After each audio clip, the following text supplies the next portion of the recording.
Hi అండి, అందరికీ నమస్తే. Welcome to Shailaja vlogs. ఈరోజు రవ్వ లడ్డు ఎట్లా వేయాలని చూద్దాం. ఫస్ట్ గ్యాస్ వెలిగించి ఒక కడాయి పెట్టుకొని ఒక పావు కిలో నెయ్యి వేసుకోవాలి. నెయ్యి వేడైన తర్వాత ఇట్లా కరిగిన తర్వాత 1 కేజీ ఉప్మా రవ్వ తీసుకొని మంచిగా వేయించుకోవాలి.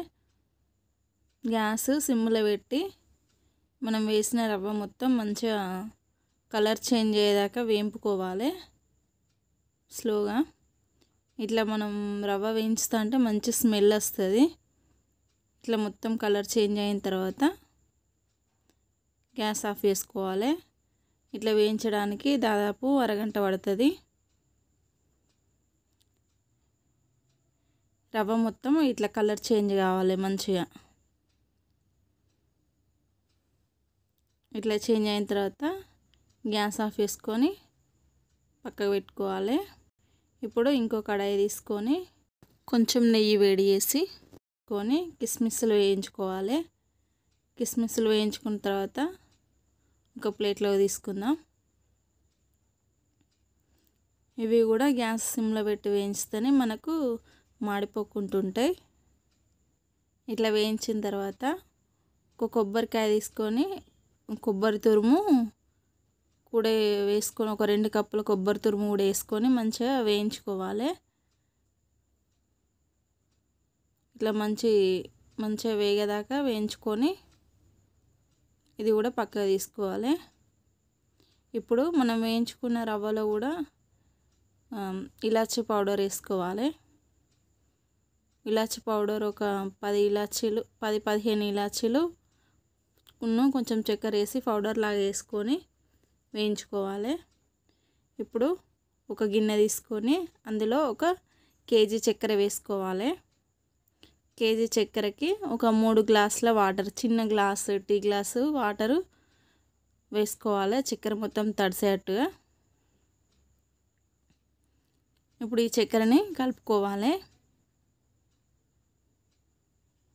చక్కెర మొత్తం కరిగేదాకా వేడి చేసుకొని ఇట్లా తీగ పాకం అంటే పాకం బాగా తిక్కుగా రావద్దు, జస్ట్ అట్లా లైట్గా చక్కెర కరిగి కొంచెం స్టిక్కీగా అయ్యే వరకు ఉంచుకోవాలి. మరి పాకం వచ్చిందనుకోండి మనకు రవ్వ లడ్డులు మొత్తం రాళ్ళలాగా అయిపోతే గట్టిగా.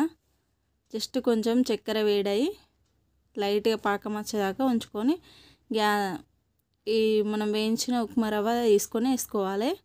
కొంచెం వేసుకుంటూ మంచిగా కలుపుకోవాలి ఉండలు కట్టకుండా. ఇట్లా రవ్వ మొత్తం వేసుకొని కలుపుకోవాలి. అట్లనే మనం వేయించుకున్న కొబ్బరి పొడి ఉన్నది కదా, కొబ్బరి తురుము కూడా వేసుకొని మంచిగా కలుపుకోవాలి.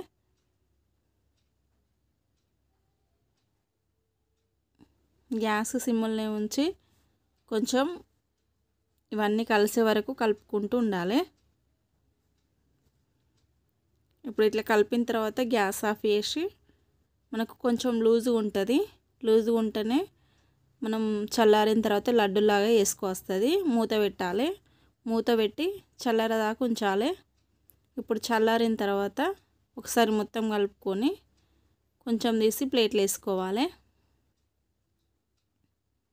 ఇప్పుడు మనకి ఇట్లా లడ్డూలు కట్టేంత ఉన్న తర్వాత అయిన తర్వాత గట్టిగా అయిన తర్వాత ప్లేట్లో తీసుకోవాలి. కొంచెం గంజులనే ఉంచుకోవాలి, ఎందుకంటే చల్లారితే మళ్ళీ లడ్డూలు రావు. అందుకని మనం లడ్డూలు కట్టుకునేంత మాత్రమే ప్లేట్లో తీసుకొని మిగతాది గంజులనే ఉంచితే మనకు వేడిగా ఉండి మంచిగా లడ్డూలు చుట్టుకొస్తుంది. ఇప్పుడు మనం తీసుకున్న రవ్వ మిశ్రమాన్ని చిన్న చిన్న లడ్డూలుగా చేసుకుంటూ ఒక్కొక్క కిస్మిస్ను అందులో ఉంచి లడ్డూలాగా చుట్టుకోవాలి. ఇట్లనే మనం తీసుకున్న రవ్వ మొత్తం లడ్డూలు చుట్టుకోవాలి. మనకు మంచి టేస్టీ రవ్వ లడ్డూలు రెడీ అయిపోయినాయి. మనం 1 కేజీ రవ్వ 1 కేజీ చక్కెర తీసుకుంటే ఇన్ని రవ్వ లడ్డూలు రెడీ అయినాయి మనకి. చూసిరుగా మెత్తగా మంచి టేస్టీ రవ్వ లడ్డూలు రెడీ అయినాయి. మీకు కూడా నచ్చినట్లయితే తప్పకుండా ట్రై చేసి చూడండి. Thank you for watching.